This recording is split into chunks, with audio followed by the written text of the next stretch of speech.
All right, guys, back in another video. I just want to show you guys the orb strategy and how I've been trading it. I've been trading inside the orb of the 15-minute. A lot of people are doing the breakout. I'm not doing the breakout. I'm doing inside the orb. I found that you can trade any part of the day, but I try to keep it to 3 p.m. Pacific Standard Time open. So other than that, I want to share that with you guys. So we're going to go ahead and go to the chart so you guys can see. But I want to explain to you where I came from, supply and demand, and the quick, easy money strategy, which is a scalping strategy that TP Carlos put a video out about. That was my first funded account. But let's go ahead and hop into the charts. Let me show you guys how I took this trade today. If I would have waited, I would have definitely hit full TP. So let's go on the charts. All right, guys. So I moved to the 15-minute time frame, and I mark out the first 15 minutes of the market open, 3 p.m. I put a line to kind of tell me where it starts, just kind of remind me when I go to the 1 minute. Like I said, the white line right there, the top of this is the high in the first 15 minutes. That's what this green bar is. This red bar is the low of that 15 minutes, first 15 minutes of 3 p.m. open. And then I move down to the 5 minute. The 5 minute kind of gives me a little bit of confirmation, not too much. But this hammer candlestick, I like to call them hammer when they have no top wick or no bottom wick.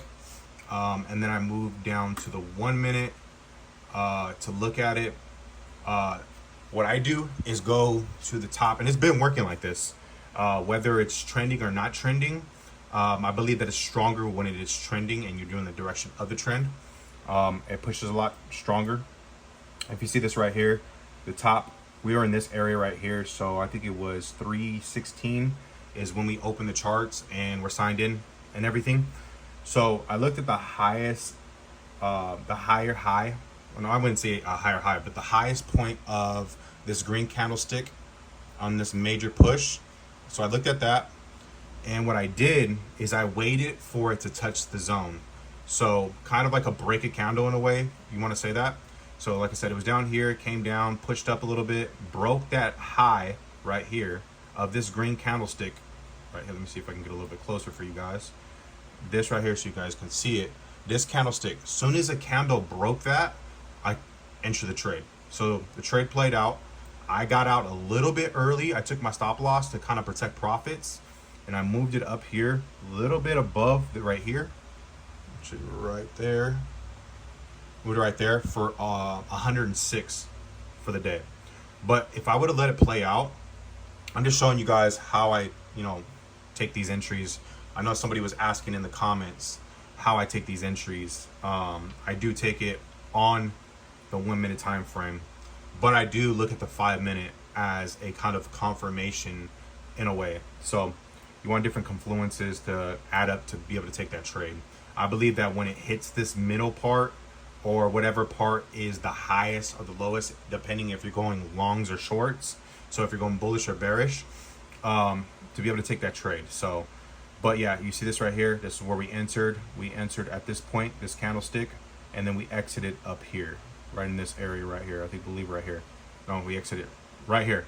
The reason why is because when this one started to drop, that's when it automatically got out, because I took my stop loss, moved it up here, and it dumped, got out of the trade. So we protected profits and gained a little bit of profits. But you see on this area over here, if we would have just let it play out, we would have came very, very close to being stomped out.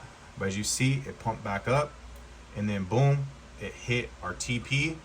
I'm not saying that we should have stood in this trade. I got out. I wasn't trying to be greedy. It is what it is.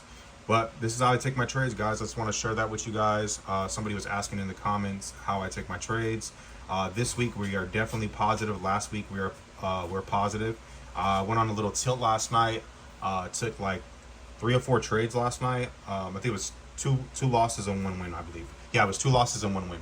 So I kind of went on a little revenge last night, but I corrected it, and I was like, you know what? I need to walk away from this. Or if not, I would have blown my account. As you see, I didn't blow my account. We're still here. So risk management, don't overtrade, and don't revenge trade, because revenge trade is one of the hardest things not to do. So just want to show that to you guys real quick. Other than that, I got to go to work. Till next video. Peace.